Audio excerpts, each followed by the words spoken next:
menu fam. Today I'm continuing our probiotic series and I'm packing the big guns today. I got this veil of kimchi that let's see if you can see it to the camera, this is the one that is from actually no, it's from Trader Joe's. It's right here. I don't know why the fuck I said Whole Foods. But, so, man, where do you even fucking begin with kimchi? Kimchi originates in Korea. Now, being an Argentinian person of Korean descent, I actually pretty much did not get any type of contact with kimchi that I could remember in Argentina. It wasn't until I moved to the States where the populations of Koreans were, is very heavy, especially in like the Southern California area.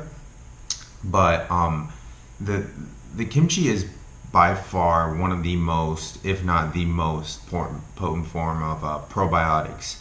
Now, there's obviously, kombucha, there's the tablet form, there's the pill form, there's sauerkraut, there are pickled vegetables, there's fermented natto, there's all types of different forms of getting probiotics. But kimchi itself is something that if you can tolerate as far as taste, is going to be very, very, very beneficial to you as far as from a probiotic standpoint. In my opinion, perhaps next to the black label kombucha from GT, the kimchi is probably your best bet as far as like a food source that you can eat. The first thing that I have to state in the beginning is that there's, not everything is created equal. There's shitty kimchi and then there's good kimchi. And with kimchi, and I hate to be one of these people that, shits on the US for having this notion of watering everything down. Like, when you get sushi from Japan, it's totally different than the sushi that's been altered for the American market. Whereas in Japan, it's a little more, I believe, man, I forget where I found this quote, but there's somebody that said, he's a famous fighter, I don't know if it was Bob Sapp or something. I saw it on the Joe Rogan podcast. They were saying the sushi in Japan is a lot more primitive. Whereas if you look at kimchi, it's the exact same thing. A lot of the kimchis that you'll find here, they're a lot less stronger in flavor and they're a lot more bland. But if you get to the closer you get to getting kimchi from a Korean market, as opposed to say like Trader Joe's or something like that, it is going to be way, way, way stronger. So if you guys want to start off with kimchi, I would recommend start off with a more watered down version that you can find at an American store. And even then, for a lot of American people that were born and raised in the States or maybe Canada or maybe even the UK, it's going to be a lot more, it's going to be very, very tough at first because it is very strong. It's almost got a fishy sense to it. And it's also got just a putrid smell as you deal with other fermented foods. But kimchi just takes it to a whole different level. But once you do get accustomed to that, you can start going deeper and deeper and deeper. And then eventually you can find, obviously if you're living in the US, you're in luck. If not, you're out of luck. But you can find, Korean markets where you can go in there and that is that's the heavy duty shit. Like if you can find those, that is where the real probiotic is this is legit shit. Where they make that shit in the ceramic vases. I don't know if they're ceramic. There's some type of they're usually like brown and dark, and then they ferment it in there. And then that's where the actual fermentation takes place. And man, that shit is powerful. Your house is gonna smell like it, and everything else is gonna smell like it. Your breath is gonna smell like it. You're even gonna have that smell around you. But yeah, it's very tough in the beginning, but once you start to get accustomed to it, it becomes a very enjoyable thing. Kind of like if you weren't too accustomed to hot sauces and then you started eating a lot of hot stuff, and it just becomes kind of like a pleasurable pain.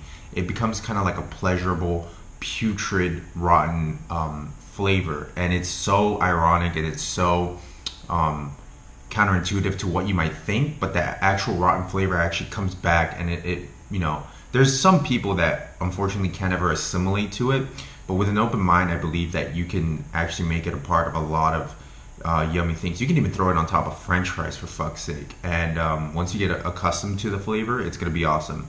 The properties that are good for you, everything from different vitamins, different sources of vitamin B, different vitamin C sources, different minerals, iron, calcium, selenium. You know, it's just loaded with a whole bunch of different nutrients. But where it really shines and stands out is the digestive health that it promotes. Now, all probiotics promote digestive health, but the fact that you're getting it with that source of fiber and you're actually eating it, it's even, in my opinion, better. If you're eating it, it's just cabbage that's been fermented with different spices. It's so good for you. It's so powerful, but at the same time, like I said, as far as the flavor profile, you do not want to be fucking with this if it's your first time. You don't want to go with the heavy duty shit because you're just going to be turned away from it. And also, they say it's got anti-aging properties. You don't really know with a lot of these things because, you know, in China and Korea and Japan, they have like a lot of, you know, myths and beliefs, and you know, there's also the scientific side. So you got to be able to balance out into what you believe versus what it is. But there's definitely scientific conclusions and scientific evidence that says that it works as an anti-obesity cure. It works as a defense for your immune system. It works with anti-aging properties. It's got the atopic dermatitis fighting part, and that I can tell you from my own personal experience. I'm not fucking around with this. I noticed that when I just, not necessarily even kimchi, but when I bring up my probiotic level, my skin just generates better, and I have terrible skin. I mean, it's not like the skin itself, but just the dermatitis that comes out whenever the seasons are changing. I up my probiotics, like, for sure, and I feel like kimchi has the biggest effect. It would probably be kimchi first, kimchi or sauerkraut, and then you can put like the black label kombucha, and but start off easy because this is some overpowering shit.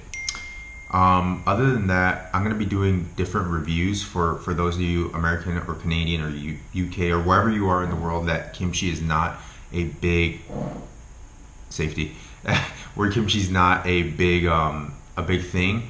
I'm gonna be doing different reviews on different levels of kimchi, how fishy they are, how fermented they taste, how putrid it is, how they taste. Is it salty? Is it sweet? Which one's better for beginners? Which one's better for advanced probiotic enthusiasts? So keep a lookout for that, and have a good day, my health menu fam. Peace.